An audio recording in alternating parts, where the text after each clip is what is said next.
Magandang araw kaibigan! Tuloy po kayo sa Felicidad's Channel. Sa mga kwento ng buhay at pag-ibig na hinalukay sa natatagong baul ni Felicidad. Pero bago po tayo magpatuloy, huwag niyo pong kalilimutan na i-like ang video, i-subscribe ang channel, at i-click ang notification bell para lagi kayong updated sa mga parating pa na upload.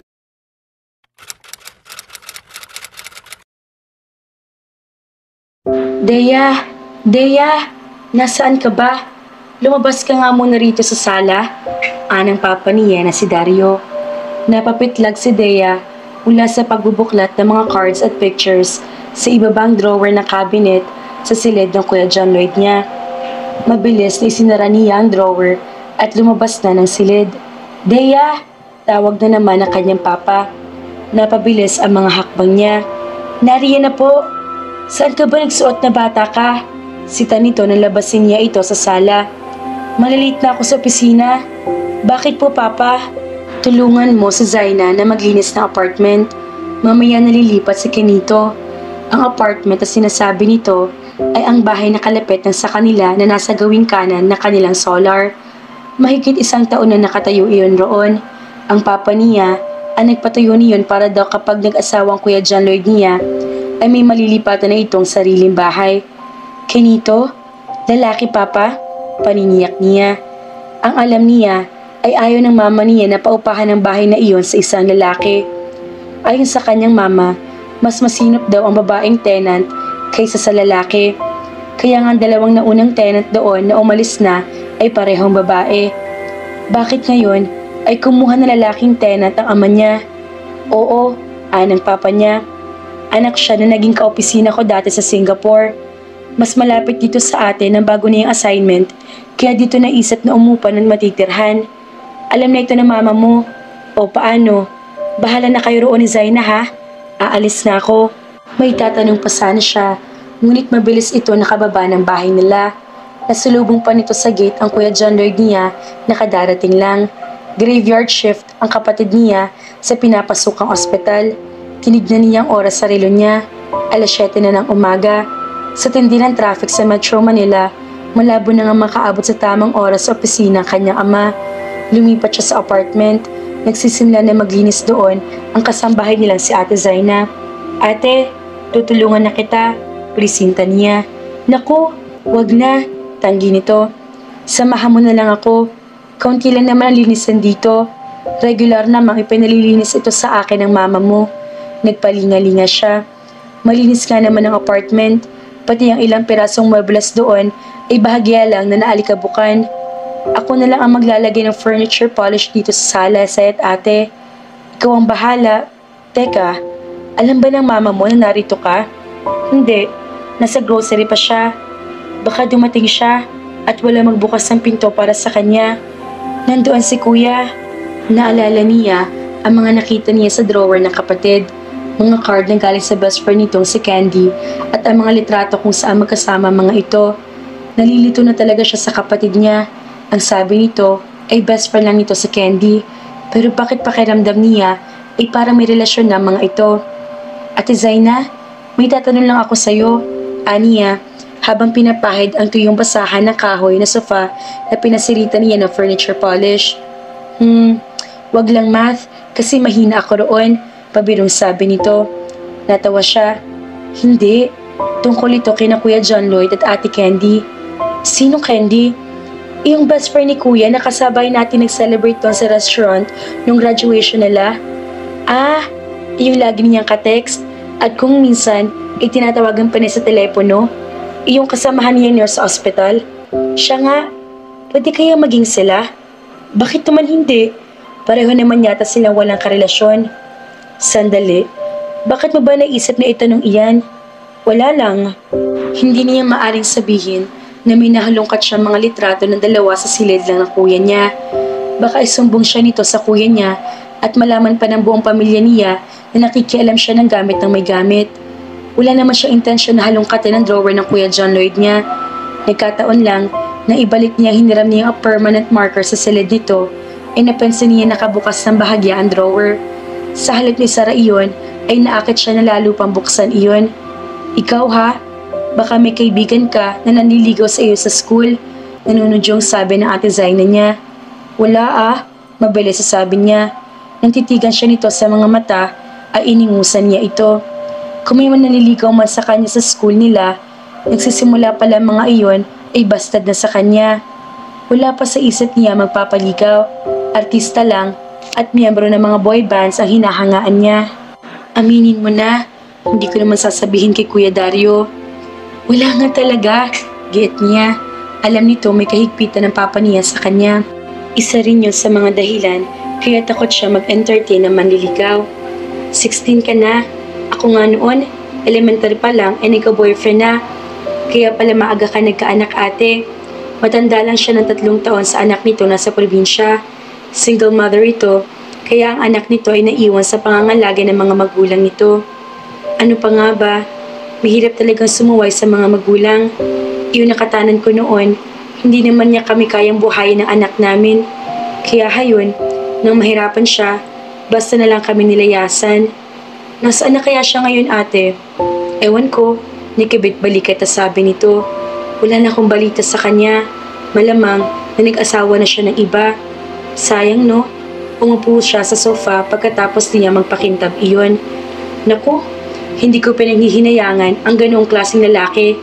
Irresponsable at hindi marunong manindigan. Bakit hindi ka nalang nag-asawa ng iba? Maganda ka naman. Siguro, may mga nandigaw rin sa'yo dati. Nadala na ako, Rhea. Ang dami kong tiniis na mura at paninisin ng mga magulang ko. Ayoko na maulit iyon kung magkakamali naman ako. Isa pa, wala na naligaw sa akin na matinutinong lalaki pagkatapos sa amin maghiwalay ng ama ni Karina. Malay mo naman, may dumating pa. Hindi na ako umaasa. Basta, pagsisikapan ko na lang na mapagtapos ang pag-aaral ng anak ko, kahit vocational course lang. Ate Zaina, kung pupuntahin mo kaya rito si Karina, baka siya naman sa school para makasama mo siya. Kasi sa loob yata ng 1 taon, 3 beses lang kayo kung magkita. At tigda-2 araw lang iyon. 6 na taon na ito na mamasukan sa kanila. Sa loob ng mga taon na iyon, ay baka wala pang 1 buwan nagkasama mag-ina. Hindi na, nakakahiya sa mama at papa mo. Ang dami na nga nilang pabor na ibinibigay sa akin. Ayoko masyadong samantalahin na kabutihan nila. Okay lang yun sa kanila. Hayaan mo, ako ang magsasabi. I'm sure, papayag sila sa suggestion ko. Wag na Dea, total naman, ay uuwi rin ako sa amin sa birthday ni Karina. Ang tagal pa nun ah.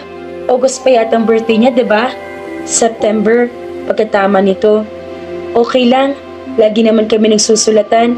Salamat ah. Wala yun ate, nakangiting sabi niya. Ginawa niya ito ng email account sa internet, kaya tuwing mag-i-email ito ay ginagabayan lang niya. Sa ganoon, hindi na ito gagastos pa ng selyo at pamasahe para magpunta sa post office. Mayroon naman daw computer kapitbahay nito sa probinsya kung saan maaring makigamit ang anak nito. Hindi mo ba namimiss si Karina? Siyempre namimiss. Lumalaki siyang hindi ako kasama. May lungkot sa tinig nito. Naawa tuloy siya. Napakislot sila nang tumunog ang knocker sa labas ng gate. Kasabay niyon ay tumahol ang kanilang alagang aso. May tao yata, wika niya. Siya na ang nagtungo sa gate para buksan iyon. Good morning. Pati sa kanya ng isang lalaki nagpabuksan niya. Iniabot ito sa kanyang isang SSS ID. Bukod sa naka-emboss sa litrato roon, ay malinaw rin niya nabasa ang pangalang Kinito Arcangel. Ang sabi ni Tito Dario, ipakita ko lang daw iyan sa makakausap ko dito. Patutuloy na ako. Nasabi na siguro niya sa inyo na kung uupa sa bakanting apartment dito. Ah, oo, nasabi nga sa akin ni Papa. Aniya, binuksan niya ang pedestrian gate. Halika, pasok ka. Pinatahimik niya ang aso. Itinaboy niya ito, ngunit hindi talaga umalis kundi lumayo lang na kaunti. Salamat. Tumuloy na ang lalaki. Ito pa ng sara na pedestrian gate na pinasukan nito. Ikaw sigurang bunso ni Tito Dario? Oo, ako nga. Dea ang pangalan ko. Hindi pa tapos linisin ang apartment, pero sandali na lang. Pwede mo na ipasok doon ang maleta mo. Iginiya niya ito patungo sa apartment. Malaki rin pala, wika nito, habang binibisitahan ang apartment mula sa labas. Malaki nga kumpara sa nagsosolo. 2 kasi ang bedroom noon. Siya na nga nagbukas ng front door para dito. Ate Zaina, nandito na yung uupa rito. Binalingan niya ang lalaki. Kenito, siyang kasama namin sa bahay, si Ate Zaina. Pakilala niya sa dalawa. Binati ni Kenito si Ate Zaina. Naku, paano ba yan? Hindi pa ako tapos maglinis. Anang kawaksi nila. Okay lang po, ako na lang po maglilinis. Talaga pong inagahan kong punta dito para makapaglinis at maiayos ang mga dala ko. Ani Kenito. Kaunting walis na lang naman ang kulang. Hindi naman namin pinababayaang marumi ito kaya madali lang linisin. Ang mabuti pa, sumama ka muna sa akin doon sa bahay, sabad niya, para tuloy makilala mo rin si Mama. Sigurado pagbalik mo rito mamaya, tapos na maglinis si Ate Zaina. Sumama nga ito sa kanya. Pagbaba nila ng apartment ay bumangad naman sa gate ang mama niyang si Morena. May bitbit itong 4 na plastic bag ng groceries.